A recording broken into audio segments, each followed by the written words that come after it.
C'est clairement le meilleur conseil que j'ai jamais entendu sur la création d'un vrai portefeuille d'un rentier multimillionnaire. Et ce conseil, il vient tout droit d'une personne, elle aussi millionnaire, qui a mis en application cette stratégie. Et je l'ai connue quand j'étais petit, mais ça m'est jamais sorti de la tête. Mais un jour, j'ai pu parler avec cette personne, avec cet entrepreneur, et il m'a dit une chose qui m'est restée gravée dans le cerveau et qui sortira jamais. Et aujourd'hui, je fais cette vidéo pour vous partager cette chose-là qui est en soi une stratégie financière. Donc de ce que je me rappelle et du sens de la phrase, voilà ce qu'il en est. Ne te préoccupe pas à gagner des millions.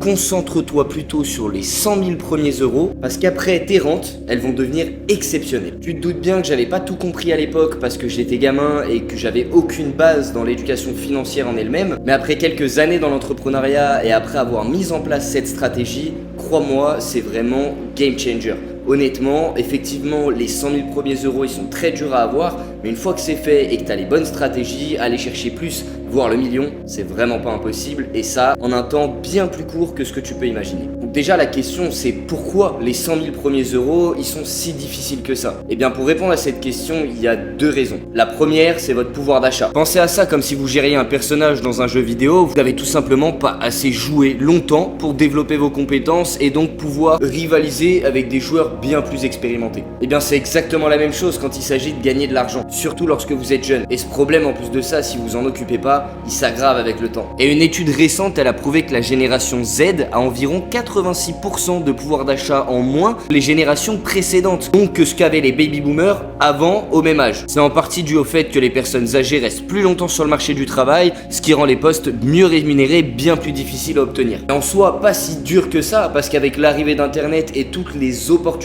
que nous offre internet aujourd'hui, en soi, qu'on soit jeune ou non, on a largement de quoi trouver des opportunités et faire ses premiers milliers d'euros assez simplement. Certes, ça demande du travail, mais c'est pas quelque chose d'impossible. La deuxième raison pour laquelle vos 100 000 premiers euros, il reste compliqué à faire, c'est votre manque d'intérêt composé. Pensez à votre argent comme à une boule de neige. Vous la faites rouler en investissant de l'argent et au fur et à mesure qu'elle roule, elle ramasse de plus en plus de neige. C'est votre intérêt composé. Plus votre boule de neige est grosse, plus elle ramasse de neige, donc plus vos intérêts composés sont importants. Ça a l'air incroyable, non? Eh bien, oui et non. Je vous explique. En ce moment, si vous n'avez pas au moins 100 000 euros, alors votre boule de neige, elle n'est pas assez grosse pour générer des revenus résiduels significatifs. Vous pouvez pas vraiment bénéficier de l'intérêt composé dans le sens où, disons que vous investissez 10 000 euros dans un fonds comme le S&P 500 et vous obtenez un rendement annuel moyen de 7%, ce qui historiquement est ce que peut gagner un investisseur annuellement en investissant sur ce produit financier. Après 5 ans, votre argent, il aura augmenté de 10 000 $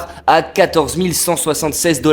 Donc 5 années entières pour gagner 4 000 $, ce qui est en soi ridicule et pas si incroyable que ça. Voilà pourquoi atteindre vos 100 000 premiers euros est le plus important et le plus difficile, parce qu'après, avec ça, je peux vous dire que les résultats ne sont vraiment pas les mêmes. En soi, il s'agit de combien vous pouvez contribuer à votre pot d'investissement plutôt que combien d'intérêts composés vous faites. Ça signifie que vous allez devoir gagner bien plus d'argent de toutes les manières, et voilà aussi tout l'intérêt de cette chaîne, vous donner différentes idées de business à mettre en place pour pouvoir faire vos premiers milliers d'euros. Après, c'est encore d'autres stratégies et une autre éducation dans le business à avoir pour péter les plafonds qui sont supérieurs. Bien sûr, travailler autant d'heures et résister à l'envie de voyager ou de dépenser dans des vêtements de luxe ou autre conneries dans ce genre-là, c'est compliqué. Il va falloir tenir et je suis sûr que vous pouvez tenir le coup. Car une fois que vous avez atteint ce premier 100 000, c'est beaucoup plus simple d'avoir beaucoup plus de résultats par la suite, bien plus facilement. Donc voilà pourquoi votre valeur nette et les résultats que vous pouvez avoir mensuellement ou annuellement, ils deviennent bien plus fous après passer ces 100 000 premiers euros. Regardez ce graphique. Si vous investissez 10 000 $ par an avec un rendement annuel moyen de 7%,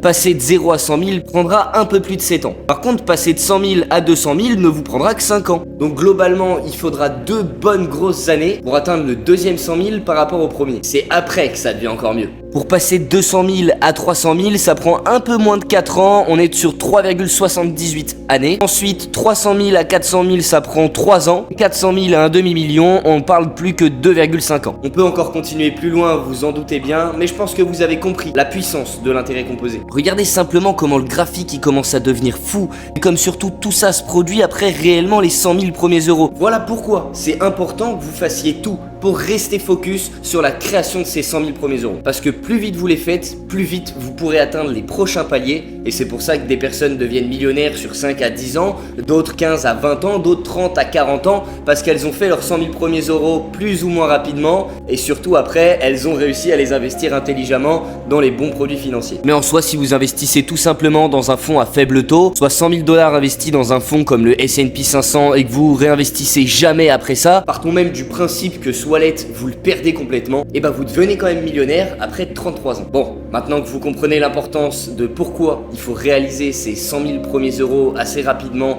et pourquoi c'est les plus compliqués, restez focus là-dessus. Commencez par la méthode croissante, gagnez le contrôle de vos finances, enracinez vos investissements, optimisez votre gestion fiscale, éliminez vos dettes, recherchez des sources de revenus supplémentaires et renforcez votre discipline personnelle. Ça sera la meilleure recette que j'aurai à vous donner pour le moment pour atteindre vos objectifs financiers. Si vous avez trouvé cette vidéo pertinente, intéressante et que vous avez appris des nouvelles choses, n'hésitez pas à vous abonner si ce n'est pas fait ou laisser un petit like. Honnêtement, ça fait vraiment plaisir de les voir grimper quand on poste des vidéos et ça motive à vous envoyer encore plus de contenu. Alors je vous souhaite un bon succès à tous et vous dis à bientôt dans une prochaine vidéo.